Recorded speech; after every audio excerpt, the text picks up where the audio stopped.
Welcome to the deep dive.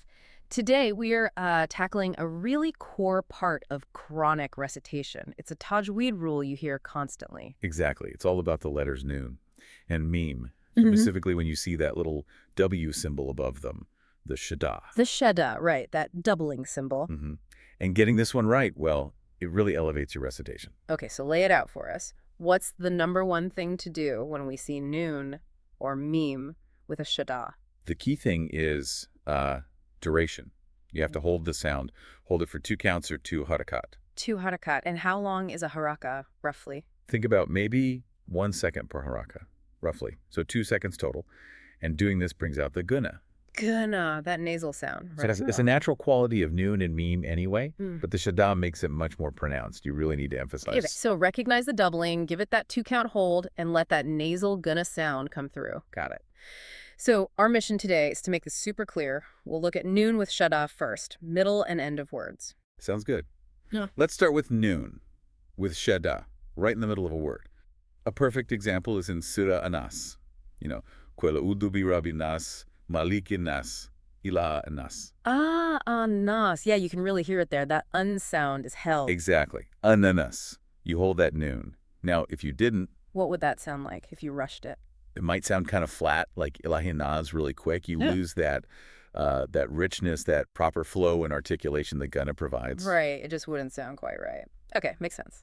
Now, what about when that noon with shada pops up right at the end of a word? Yeah, good question. Let's take an example from Surah Al-Isra. Inna hal Qur'ana yadi. See that first word, inna. Inna. Hands right on that doubled noon sound. You hold it. You hold it, innana. That nasal quality lingers. Okay. Got another one for us, just to really tune our ears. Sure. How about Surah Nu? What shala kamara fihina nuran? That word, fihina. Sinin. Ends the same way. So does it matter if I'm connecting it to the next word was ball or if I stop there, waf? Great point. No, the rule applies in both cases. You always hold it for 2 harakat with guna. Even if you link fihina to nuran, you still give the inna its time. And if you stop? If you stop on fihina, that held guna sound becomes the very clear end of the word, No. fihin. Okay. Now, you mentioned something interesting about noon with shada at the beginning of a word. Yes. This is a bit of a different situation. Yeah. When you see a shada on a noon at the start of a word, it usually means something else is happening, typically idgham, or merging. Egum. Assimilation. Right, like in minima. The noon of min merges into the noon of nima, and that's why you see the shada there. It's not quite the same as the inherent doubling we see in the middle or end. I see. So context matters, especially at the beginning. Okay, let's switch gears. What about the meem with shada? Same principles apply. Pretty much, yeah. You'll find meem with shada in the middle or at the end of words too. For the middle, think Surah Al-Muzammil. Ya ayyuhal muzammil. Al-Muzammil, yeah, I can hear that sound holding, Muzammil. Exactly, that extended resonance on the meme. And at the end of a word, like the example from Surah Al-Ma'idah. Right, the corrected bit. In tuadihum fa'inahum ibaduk. Focus on fa'inahum. Fa'inahum. Okay, that final meme gets the 2 haraka guna. It does. And another quick one from Surah Al-Qasas. Fil yam wala takafi. If you were to pause on al-yam. It would be al-yam with the hold. Precisely. Ayam. You emphasize that doubled meme with the guna, especially on the stop.